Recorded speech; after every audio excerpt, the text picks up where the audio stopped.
Hey, Larry, welcome to the Interrupted Podcast, brother. It's awesome that you're taking time this morning to be with us. I'm looking forward to this time. Steve, what's up, man? It's good to be here, man. You and I were talking before we got started, man. I love that logo behind you, man. That is absolutely legit. I appreciate it. Yeah, that actually came from a great friend that I work with. He does all that CNC work, carpentry work, and he does just an incredible work. And when I started to get the studio ready, I said, "Man, we got to have something right there, front and center." And so he came up with that thing, and man, he killed it. I like it, man. It looks really good, really good. So it's fun to have a good workspace to come in and just kind of clear your head Oh yeah. and get a lot accomplished. So yeah, man, no, I appreciate it. But man, as I think about just things to get into today, and knowing some of the background just from reading your book and hearing what you're doing with the Dad's Edge, which is just incredible. I just pause for a minute before we get into your story, and would you just share maybe where your head's at right now in life with everything going on in the world and what you're trying to process? And I know you got an incredible business and incredible family that you're dealing with every day, but just to pause a minute and say, hey, right now, what has your attention? What are you focused on? There's a few things, and by the way, if my energy is waning, I apologize. So I'm feeling just a little bit under the weather, but it's also probably a lot to do with the answer I'm going to give you. So there's a couple things that really have my attention. Number one, I just recently decided, well, my my 16-year-old and I are doing a bit of a journey together, a spiritual journey together, where we wake up every single morning, 30 minutes earlier than what we need to. And what we do is I'm actually taking him through a spiritual mastermind or spiritual Bible study, and it's called Operation Timothy. And Right if on. if you or your listeners know anything about the Bible and the Apostle Paul and Timothy, Paul was a mentor to Timothy. And there's this really cool uh, platform online. It's called Operation Timothy, and it's basically a Paul you have to graduate Operation Timothy to be a Paul, and then you can be a Paul to a Timothy. So then Mm, you invite a Timothy. So I went through that process. It took me about 2 years to get through it. I had a mentor that took me and another guy through it. And my 16-year-old came to me. It was probably, he's been doing this for about a year. He's just very curious about his faith and asking me a lot of questions and wants this better relationship with God. And I was like, hey, what if I took you through Operation Timothy? It's about a year commitment. wow. I was like, but it's something that will get you really, really entrenched with the word, and you'll understand things a little bit better, and you'll have a better relationship, and you and I will have a better connection. And he was like, sign me up, let's go. So we've been doing that. And then the other thing too is, as you and I are recording this, my 14-year-old and I are 25 days out from a bodybuilding show that we're doing together, and this was all his idea. And regardless of how many times and no kidding around, I don't talk my kids out of anything that they commit Mm-hmm. to. This one I did for several different reasons. Well, I tried. I didn't succeed. And so I used to compete back in the day. I did my first show when I was 19 in Okay. 1995, and I loved it. And I did 12 shows between 1995 and 2011. And there was a huge stretch of time between 2001 and 2011 where I didn't compete. Hmm. And so I did one when I call it maybe a midlife crisis or whatever. I was 35 at the time in 2011. I did it, did pretty well in it. I got fourth place in the show. And then after that, my wife was like, are you ever going to do this again? Like, cause man, it's like, the diet's tough. You're so strict, and you're crabby the last 30 days. You're tired. You're worn down. You're going to do this again? I'm like, no, never, like ever. I'm never doing this again. So last June, we're on a family vacation, and my 14-year-old, he was 13 at the time, and he's a pretty athletic kid already. He's got a really good Mm, foundation of fitness. He loves fitness. He's been playing tackle football for 5 years. Before that, he wrestled really at a high competitive level for 3 years. He started when he was 7. And so he's always had this pretty decent physique, like this good Mm-hmm. foundational physique, because I think it's probably all the activity he's done over the years. And of course, when you're 13 and you have some muscle on you, you're like, wow, like this is kind of cool. And so we're at the pool at this vacation spot that we're at. And he's like, he's like, Dad, I want to do one of those bodybuilding shows that you did. I remember you compete. He was only 4 at the time. He's like, I remember you doing that. He's like, I want to do that. And I'm like, I was like, do you have any idea how hard that is, man? And he's like, yeah. I was like, plus, I was like, you're way too young. I was like, they don't even have, you can't even compete, I don't think, unless you're at least 17. Wow. And he's like, Google it. And so I was like, okay, buddy, I'll Google it. And I was like, bodybuilding shows, Missouri, 2022 age brackets. Right. Sure enough, 13 years old. That's when they start. I was like, wow. I was like, wow. I was like, Mason. Times have changed. Yeah, times have changed. I was like, Mason, there's actually 4 shows next year. One's in April, one's in June, one's in July, and one's in October. I was like, all of them have 13 and up. I was like, so there you go. And there was never one word talked about it since. And Wow. that's all he said about it. And then New Year's Eve, we've had the same routine for years. So Mason, the one who wants to compete, my 14-year-old now, his birthday is on January 1st. So we've done the same traditional thing every single year where we don't go out. My wife and I, we stay at home. We have the kids' friends over. We have some friends over. We have libations, we have snacks, we toast in the new year. And then one thing that we do is we sit around the table. We're like, all right, what are we going to do that's big this year? What are we going to do that's uncomfortable? What are we going to do that we're going to be on this day next year, 2022, December 31st, 2022. We're going to be holding up our glasses to an amazing experience. What are we celebrating? And my son looked at me and he goes, we're doing that bodybuilding show in April. And I'm like, oh. And I'm like, what? And like, anything but that. As I'm eating chips and drinking my beer, and I'm probably the fattest I've been in 2 years. And I'm like, dude, are you serious? He's like, yeah. He's like, we talked about it in June. I was like, yeah, but we haven't talked about it since. And he goes, I want to do it. And I want you to do it with me. I want us to train together. And how do you say no to that? I'm just like, I'm sitting there thinking like, what an amazing opportunity to spend minimum 5 hours a week with my son, pushing around heavyweight in the gym, going through this grueling. It is not easy. It's not for the faint of heart. But normally in years past, it's taken me 30 weeks to get ready for a show. And now I had 16. And I was like, oh my God, like I'm going to have to like really hit the gas on this and like really try to get as lean as I possibly can. And my age is not in my favor. So that's what we've been doing for the past, I guess now 12, 13 weeks now. Okay. And we're 25 days out.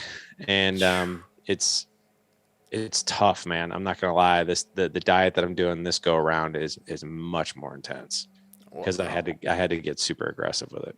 Wow. Well, yeah. I mean, you're cutting your lead time in half, going up to it, and I can only imagine. It's one thing to, tell yourself every day to do it and stick with it, and get up and get moving, but then to also be doing it knowing that you have eyes on you in your household. Yes. You can't hide from that. And I think that's what a lot of us do at times is we kind of shrink back and be like, nobody's really watching today. It doesn't matter if this happens. Right. That's very true, man. So that's cool. What an example, man. Have you seen any reaction or response from him in this time so far of what kind of impact other than the physical changes that are happening with him? Yeah. So, this journey has been interesting, to say the least. And it's probably a great theme for the podcast, like the interrupted, right? Because it's all about interrupting your routine and even things that, that you enjoy, that kind of thing. So like, for us, the training every day has been pretty awesome. Like, so he for a while there, for the first 12 weeks, we were really trying to put some size on him a little bit, not really leaning him out too much. I mean, he's gonna be the youngest competitor there by far. Wow. And so it's not, he doesn't have to be. He's already got a good foundation. Like when we started training, he was already at 7% body fat. So body fat was really low already, and he already Oh. had good symmetry and all that. But for him, it was really a journey of like, hey, how strong can I get? Which I Mm, thought was so cool. So like he started off like bench pressing 95 pounds. He is now up to, he can do 2 reps at 145. So he's like super wow. excited about that. Yeah.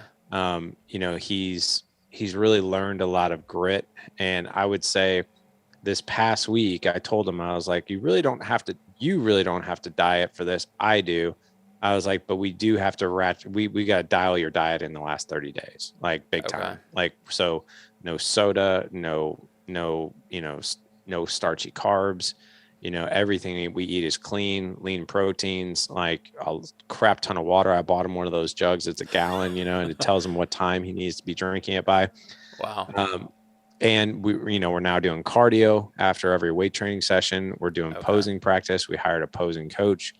Um, and it's this past week in particular, in the theme of your podcast, interruption, I've seen him now embrace the suck. And at times he complains. He's like, this sucks. Cause I'm like, yeah, it's hard now. Like now it's really hard. I was like, I've been going through this for 12 weeks. I was like, you got to deal with it for 30 days. So like, but I've seen him do certain things like get really gritty, like, so my 16-year-old, he just turned 16 last week and everybody's having birthday cake and he and I are sitting there and he's like, Oh. this sucks. He was absolutely downright mad. He's like, Override your will.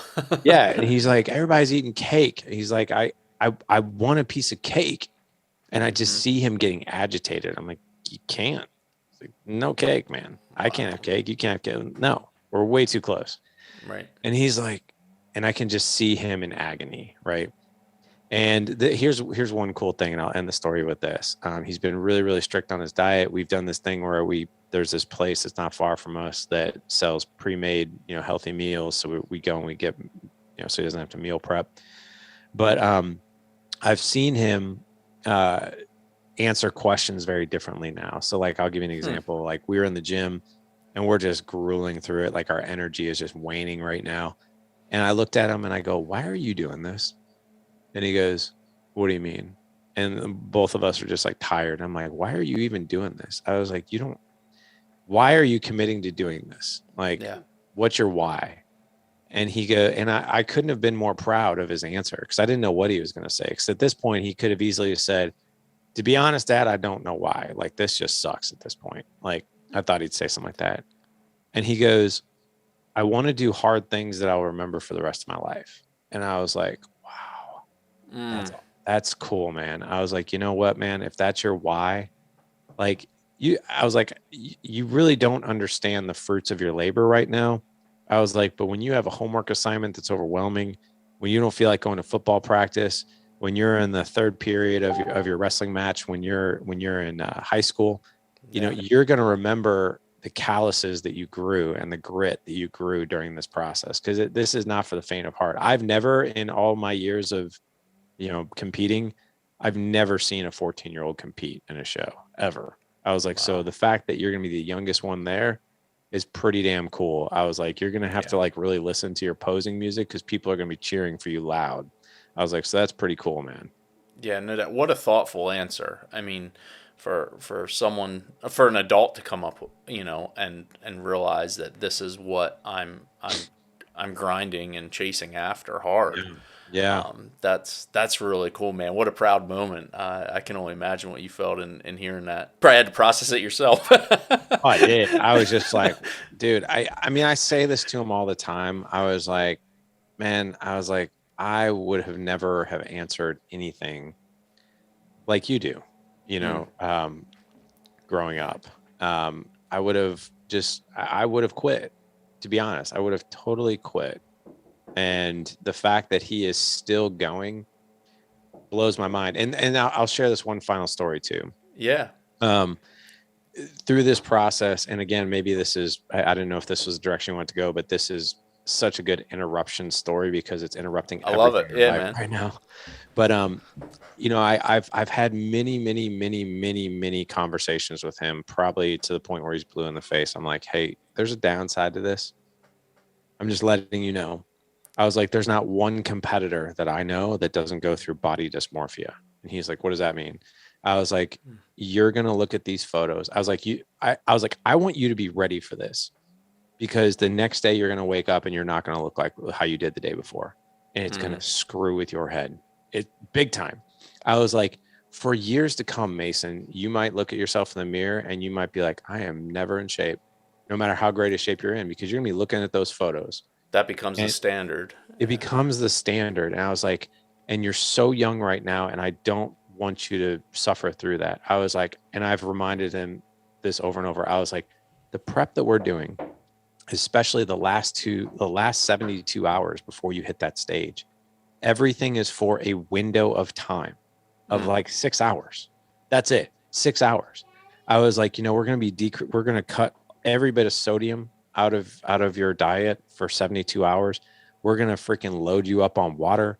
We're going to be taking, we're going to be eating some dried fruit for potassium. We're going to be taking some potassium tablets, making sure that there's no water sitting between your skin and muscle, and all the water's in the muscle, and you're hydrated enough, because once we wake up on the day of the show, we ain't drinking any water until we get off that stage.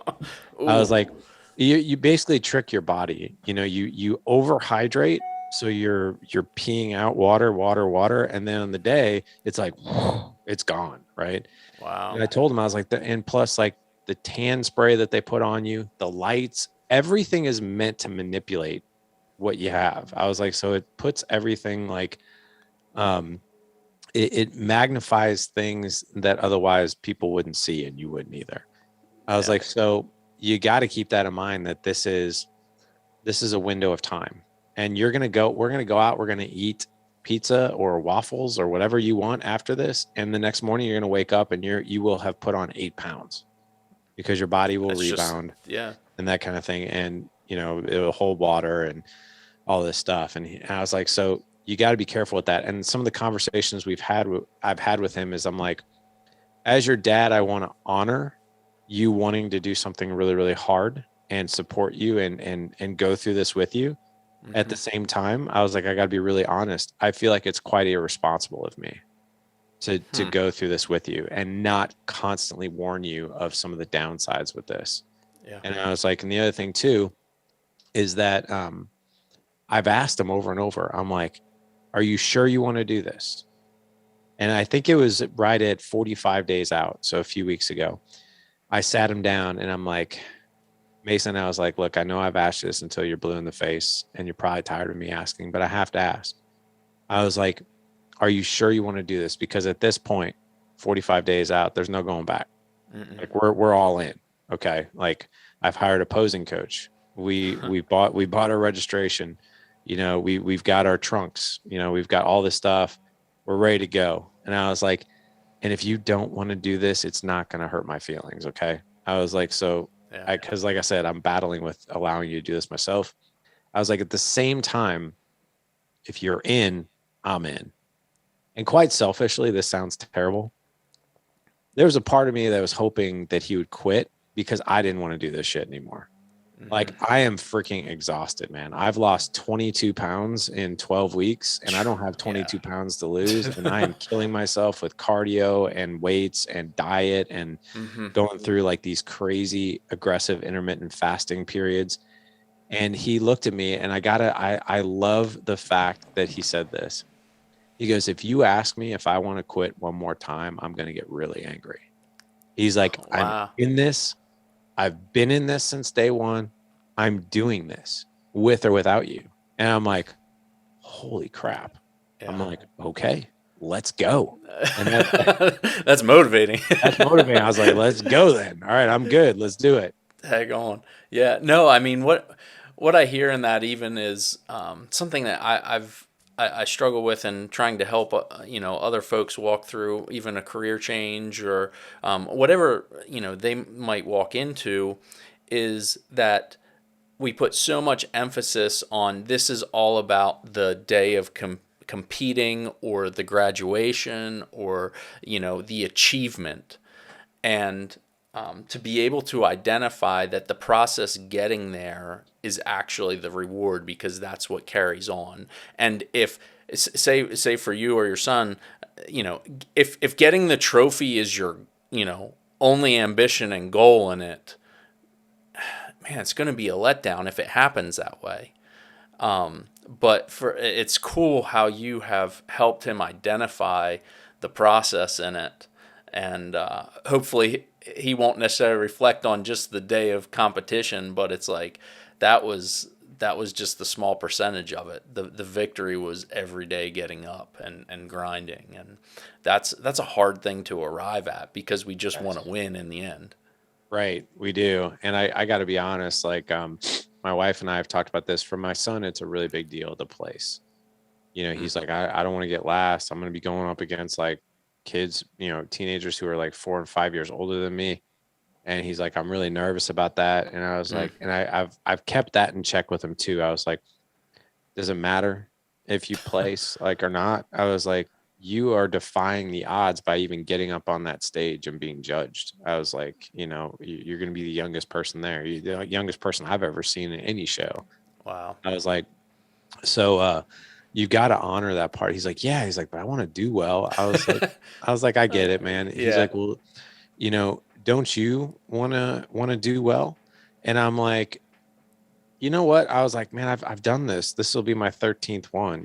I've placed in every show. I don't need another trophy. I don't care about it. Do I want to here? I was like, Mason, here's my low hanging fruit goal.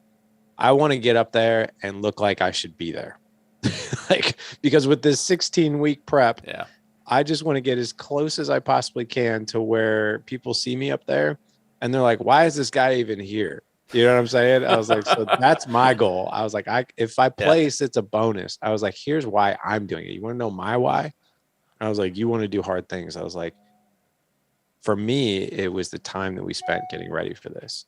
It was the memories that we created. You and I are going to be on our deathbed, and we're going to remember that day that you and I worked. We were backstage. We were talking each other up. We were pouring into each other, and it all came, down to 16 brutal weeks of crucible training and dieting to get there. I was like, so for me, I really don't care. Like, if I walk away with something, cool. If I don't care. Like, for me, it's a win because your old man who's 47 years old got in some pretty good shape for the summer. That's my win right there. There you go. Yeah. No, man. What a perspective to draw on in that. Gosh. Yeah, it will be neat in later years to reflect on it and to see actually what rose to the surface from all of the grinding that you guys have put in. So that's really cool. What's your gauge, or what are particular signs that you look for and try and identify when you're getting too comfortable? Because that's something I hear in what you're saying, is that comfort is what we innately are chasing after, but that's not necessarily what we want or what will benefit us the most. And so how do you say, whoa, like I'm getting comfortable here and I need to change some things. I need to change my course. And then how do we seek out that course change logistically even? That's a great question. I went through, and I'll share a quick story. I went through a rite of passage with my oldest son back in January called the Squire. That's led by Bedros Koulian. The Squire is a 15-hour crucible for fathers and sons between the age of, I think it's 11 and 16. And it was an incredible experience. And it was hard. There's a lot of physicality to it. There's a lot of mental game to it. And then there's also beautiful coaching that the instructors give you along the way. So it's led by Bedros, a former Navy SEAL named Ray Care, another Special Forces guy by the name of Steve Eckert, and then another ex-Special Forces, SWAT, and U.S. Marshal, Matt Schneider. So, and all these guys come from a plethora of incredible experiences, right? Mm-hmm. So they sit you down and they coach you as well. So there was one point where they separated the boys and the men, and they kind of like just did some training with them, not physical, mental. And one of them was what's called staying in the green. So like, for instance, it was staying in the green.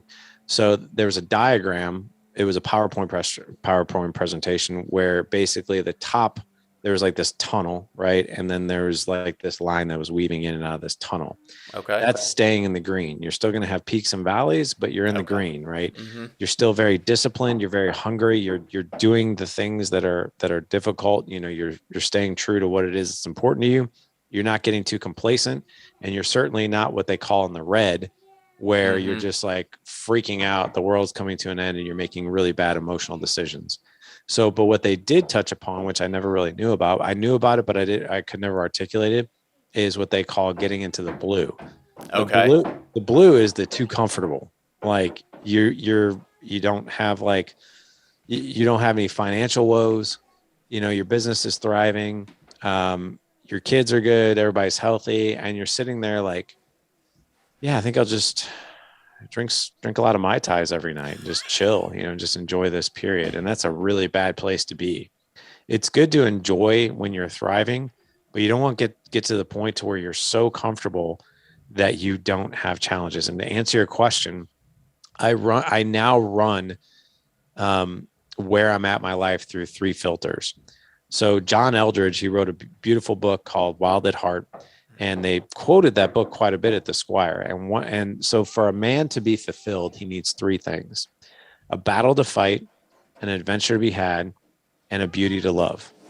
So, quick side story: we had a guy in our mastermind. We have a mastermind called Datage Accelerator. It's for business owners, and we had a guy who like literally like he's 45 years old. He has made millions in crypto, millions. He got really into it, became like a crypto expert, invested his money right, and he never has to work again. So he joined our mastermind, and then he wanted to quit after he made a gazillion dollars. And literally, like his motivation, his drive, his engagement just plummeted. And then he came to us and he's like, I want to quit the mastermind. And we're like, why? And he's like, I don't really know.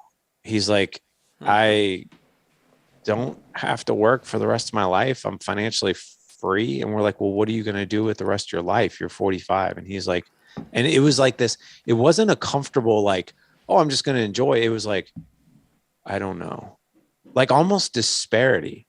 And it Okay. didn't, and then Yeah. then I identified it. I was like, this guy has a beauty to love, but he doesn't have a battle to fight, and he doesn't have an adventure to be had. He's lost, totally lost.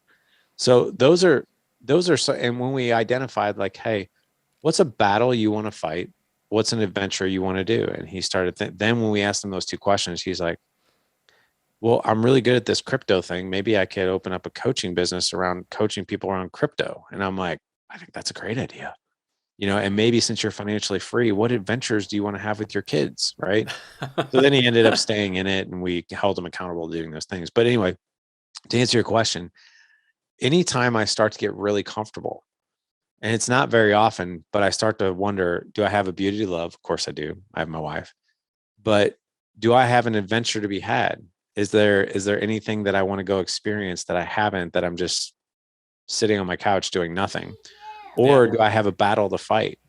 And if I don't have those two things, then it's up to me to create those two things, because that gets me out of the blue and back into the green, without a doubt. Wow. Yeah. To be able to, Larry, I'm sorry. A second, my son is. Yeah, man. It's bad It's edge. This is the interrupted podcast. He's interrupting. It's perfect. my. Sorry for the pause. You're good. My youngest daughter. We had a scare and had to go to the emergency room last night with her, Oh and no. so I'm home with the other two right now, and they're busy playing, and they're like, "Daddy, we're good for a while." And I was like, "Okay," and then all of a sudden I hear the door knocking, and so, but hopefully my wife will be coming home here with my daughter here in the next couple hours, so It's, we'll it's really appropriate, the name of your podcast, and what just happened. man, I'll tell you what, the not making this about me, but it was a scary moment yesterday, and to really sit back and process what happened, and then watching your child hurt, and it was definitely an emotional roller coaster with a lot of unknowns, but it does. It really fits in to say, hey, this is a life shaking moment, and you need to draw on everything from me, my faith, and close family you reach out to, and you look at it on this side, several hours removed, and been like that's why you put those support pillars in place before these things happen. So in preparedness, but for sure. So anyway, they're occupied again. But man, and thinking through even what you share about comfort and walking your son through this incredible journey. Would you give a little bit of context? I normally do this in the beginning, but I think we have started so appropriately today by going into some kind of where you're at now. But did you, I mean, from a young child, just understand resilience and drive, and you were always pressing towards something? Or would you give us a little bit of your background and some of the story? I know that you share quite a bit in your book, but just for a little context for listeners, be like, man, this guy's doing all this stuff with his son. He's got this incredible network of men, and but it doesn't start that way. That's where you're at. No, it doesn't. I was the laziest, most complacent, watch TV fat kid, like that I knew. I was really overweight, probably from the time I was 8 to the time I was about 16, 17 years old. And it was just because, to be honest, I was lazy. I didn't have a whole lot, but I didn't have a whole lot of direction. That's not really an excuse, but I just didn't. And I definitely came from quite a bit of adversity. I'll give you a quick 30,000. So my mom and biological father were married in 71. They had me in 75, Mm-hmm. and then they got divorced when I was like 9 months old, and he was gone. I had no recollection of him whatsoever growing up.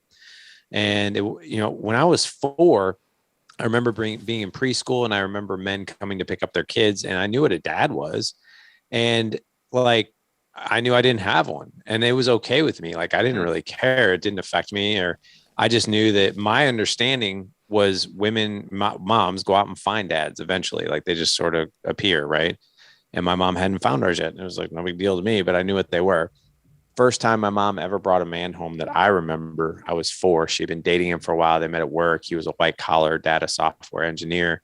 He came over to our house for dinner. My mom introduced me to him. So I'll never forget that. Like, I mean, this is 43 years ago. And I remember this guy walking in my house, and I remember him in a trench coat and a suit and the handlebar mustache and the feathered hair and the briefcase. And he shook my hand. And the first question I asked this guy was, "Are you going to be my dad?" Like, Mm. literally, big smile on my Wow. face, very bold and curious. "Are you going to be my dad?" And I remember it being really awkward, like the air just got sucked out of the room. And I don't think my mom ever really loved him, to be honest. I think she loved the idea of our family being complete. And I think she probably took that as a nudge of like, wow, I really need to find this kid a father. And so my mom married him like 6 months later, and they were married for 6 years. Long story short, he was a great guy when he wasn't drinking, but unfortunately he drank a lot. And they got in brutal fights, man. I mean, you're in law enforcement. The cops were called to my house. I remember cops showing up to my house after the neighbors like would call after they'd hear screaming. He drank and drank and drank and got really abusive when he did. Finally, when I was 10, they got divorced and he was gone. But at that point in my life, I knew what the birds and the bees were. And I'm like, I started asking my mom questions. I'm like, hey, I was like, where did I come from? Like, Mm. I don't understand. Like, where did I even come from if he wasn't my dad? Because he showed up when I was like 4.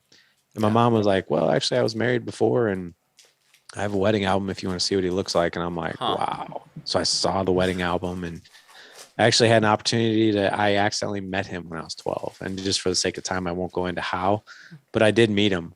And at the time, he was remarried, 2-year-old son, another one on the way. We had this great relationship. Like, I was so happy, man. I was 12, and it's like a pivotal age for a young man. And I remember being so excited. My dad was back in my life. I immediately started calling him dad. He lived like 3 miles from us, so it wasn't far. So he came to my little league games, and I saw him like every week. And then like right around month 5, kind of entering into month 6, he just started distancing himself. Like I could just feel that he was going through something stressful. That's about the best way I could describe it. And I remember Okay. picking up the phone one day and I called him and I'm like, hey, like, is everything okay? Like, I just get this feeling something's not right. And it was that point he took that opportunity and basically was like, hey, it's me, it's not you. It's not going to work for me. It's a lot going on. So we parted ways and that was very tough. And, I think that was a really down moment for me. Like that's when I really began to overeat and like kind of fell into a depression. I failed the 8th grade, had to do 8th grade twice. That Mm, sucked. wow. Went on to high school, went on to college. My mom got married again. She got married a total of 3 times, dated several men in between. They were always the same type of guy, partier, alcoholic, totally dysfunctional. And met my college sweetheart in college, graduated. Uh, 2003, Jessica and I got married. 2005 rolled around. I'm 30 years old, married for a few years, pregnant with our first kid. I'm in a Yeah. Starbucks for a business meeting. And who came walking in to get his morning coffee but my father? I hadn't seen him in 18 Wow. years since I was 12. And we reconnected that day and we have had a relationship ever since. Have 2 younger half brothers. I'm actually in my youngest half brother's wedding here in September. Uh, but it's been a good relationship. But what I'll tell you is that, I grew up overweight, bullied, picked on, failing 8th grade. Um, and it probably wasn't until I was 15 I found fitness. And that was Hmm. like a beautiful outlet for me. And probably, if I'm really being honest, it probably saved me from a lot of things that I could have gotten into, a lot of vices or a lot of bad crowd or continuing to overeat or alcohol or drugs or anything like that. I was never really my cup of tea. And it's been with me ever since. But I will tell you, growing up the way I did and all those abusive relationships and all that craziness, it was really important for me to be a good father. But I got to be honest with you, I wasn't equipped for it. And for the first 6 years Okay. of my 2 oldest boys' lives, I really wasn't that great. I didn't do anything horrible. Like I didn't beat them. I didn't call them names. I wasn't abusive, but I just really wasn't engaged. I was Yeah. like trying to, but I really wasn't successful. Were you And aware of that, like lack of engagement there? Did you know, like, hey, this should be different? What was your sense like? my sixth sense, my intuition was this is not right. Hmm. Like, but I would tell myself it was enough. I'd be like, well, I'm not doing anything bad, but then again, it's not like I'm really engaged. I had good moments, but I also had bad moments. But I had no, I was winging it. Your full-time gig, you're a detective. It's almost like if you were to hire me to be one of your detectives, but I have no experience in it. Be like, yeah, I'll figure it out, I guess. Right. And that's what fatherhood and being a husband really felt like. It's like, well, gosh, but I don't know what I'm doing. I guess I'll just kind of figure it out. And that became very frustrating. And Dad Edge actually got started because I had a really bad moment with Mason, my 14-year-old that I'm competing with. He was 4 at the time. We were packing up, getting ready to move. And I hate moving more than anything. And I was packing up his playroom. And I probably spent 3.5 hours packing up his playroom. And he came downstairs, 4 years old. And I was ready to take a break. And I was like, hey, do Dad a favor. Don't get anything out of the boxes that I've packed up. Okay. You can play with anything else, but please don't get anything else out. I've spent 3 hours like packing up your stuff. And what do I come downstairs and everything's pulled out? And I got so angry. And I reacted and I spanked him. And I always told myself I'm never going to put my hands on my kids. And I spanked him. And I spanked him so hard that he hit the ground. And I was devastated. I like literally, it was a reaction. And I was like, oh my God, what did I just do? And I went to pick him up. And he looked at me like I was a monster. And I was like, Mm, oh my God. I was like, what have I done? And I got really emotional. And my wife, who is the most forgiving, most patient, most tolerant woman I've ever known, never calls me out on anything, doesn't nag me, doesn't emasculate me, none of it. And she looked at me and she's like, Larry, really? She's like, really? He's mm, 4. He just wants to get to his toy. And my wife never talks to me like that ever. And when no one, when someone you care about doesn't talk to you like that, when they speak up, oh man, right, that you did yeah. something. outside of the Yeah, norm. you can't hide from Yeah. that. And I knew, and I went in my office that night, and that's when the Dad Edge got started. At the time, it was Good Dad Project. I went in my office. I was upset because when I saw his face, I saw what I went through. That's literally what I saw. I didn't see my son. I saw me. And I was like, oh my God, I'm like literally doing the thing that I said I would never do. And by the way, I kind of suck at this. Like I'm not good at it. So I started, And that's incredibly oh, it was frustrating. really Yeah. frustrating. But I started thinking about other elements of my life, like my job. I was really good at my job. I was a medical device rep and I always made my quota and I was really good with people and really good at sales. Hmm. And then I was also in martial arts at the time and I was pretty decent at it. I had this bucket list to be a black belt in a couple different disciplines. So I was really pursuing that. I started thinking about those things. I was like, why am I good at these things? And it's like, wow, like I'm always curious about wanting to learn more. Like I'm always going to sales conferences. I'm always taking training. I'm always asking questions. I'm always going to my mentor. I'm always going to my boss for advice and help. And same thing Yeah. with martial arts. I learned something new and I practice it over and over and over and over again. What have I done about being a husband or a parent? Nothing. Like nothing. No wonder I'm completely I have no idea what good even looks like.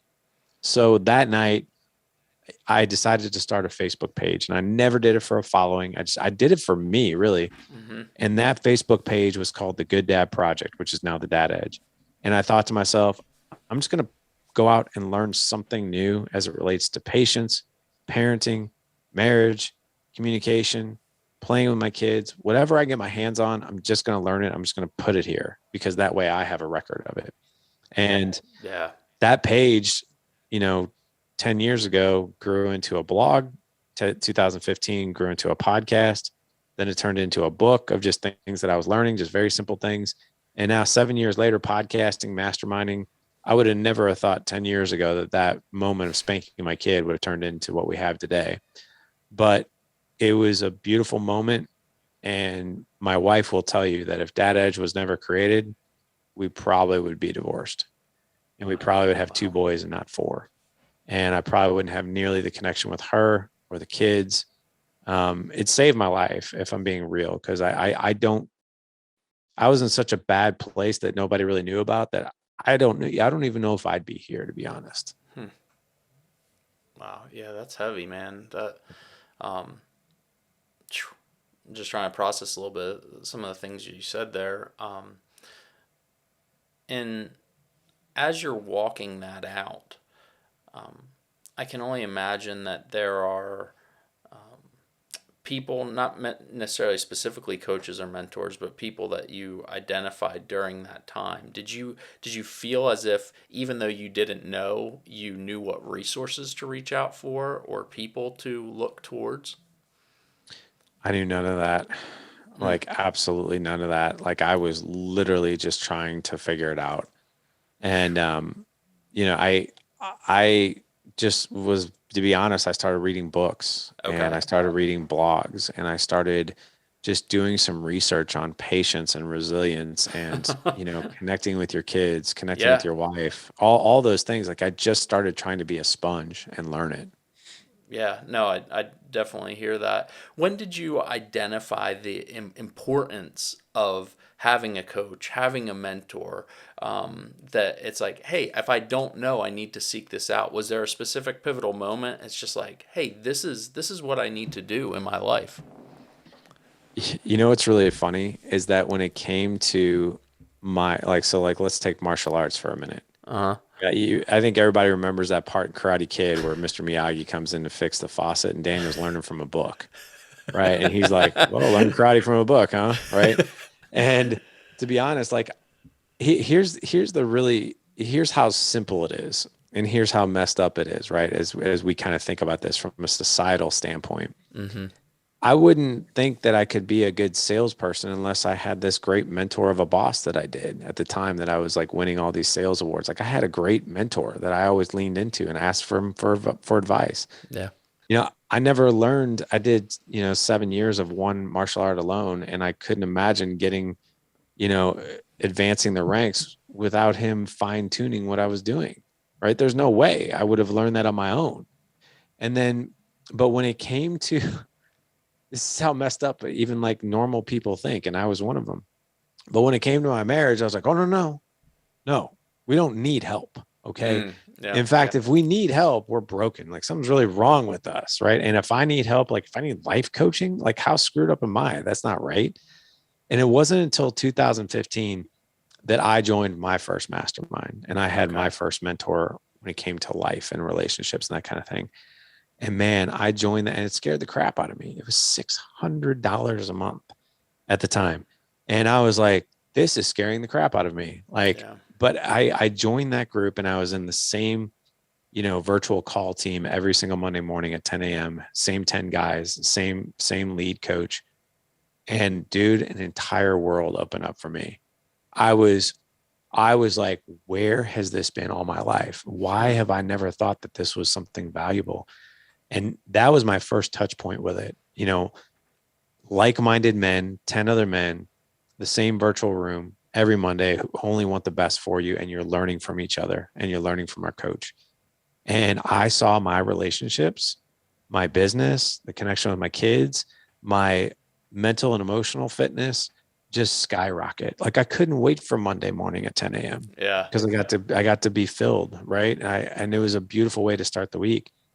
And I remember I was in that mastermind for I think like 9 months, and I decided to leave.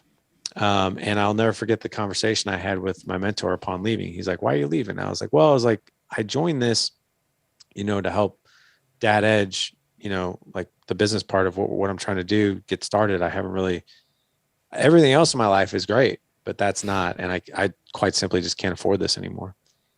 And he goes, "Well, what are you going to do? Where are you going to take Dad Edge?" And I was like, I I have no idea. I was like, he's like, "So you're just gonna let it fizzle out?" I'm like, "I don't know. I just have no direction." He goes, "Larry," he goes, "You've been here 10 months." He goes, I was really hoping this would click in the first 30 days, but it just hasn't for you. Have you thought about doing exactly what we're doing here, but doing it for dads?" And I'm like, "You mean like a mastermind?" He's like, "Yeah." Because the mastermind I was in was for Christian business owners. That's really what Right the on. premise Yeah. was. But they kind of did everything else. And I was like, "No, I haven't." He's like, "I want you to call 15 people that listen to your podcast that are raving fans. And I want you to put together a 3-month curriculum. And I want you to ask these guys if they'd be willing to come do life with you. Tell me what they say." And I was like, I called 15 people and 14 said yes. I was Wow. like, holy crap, there might be something here. And then we did that for about a year, had over 400 guys go through a 3-month program. And then in 2017, the biggest complaint that we got was, what in the world am I supposed to do after 3 months? Like we had guys repeating the same 3-month curriculum just because they didn't want to Just leave. connection. Okay. And Wow. so that's when we started Data Edge Alliance, which was in 2017, which is ongoing. Like, it never stops. And, now we got 750 members. It's phenomenal. And I couldn't be more fulfilled or more happy. It's been a beautiful, amazing journey. And it all started with me getting coached. And I saw all the amazing things that happened when you are not the smartest person in the room and you don't have the most experience in the room and people know how to give you a point. It's like the best way I can describe it. It's like GPS for life. Hmm. It's about the Yeah. best way I can describe it. It's like you don't get in your car and drive 30 miles like to a dinner reservation without knowing, hey, what time Right. am I going to get there? What's the least amount of traffic and what route do I take? But yeah, we do that in life. Yeah. All the And so time. like now it's like, oh my gosh, this is like, it makes you feel so confident. It makes you feel so secure in your relationships, right? Because you're doing the right things. And when you fall and stumble, because you do, Mhm. you've got this amazing community that has your back that you can lean into. So that's what I've learned about coaching.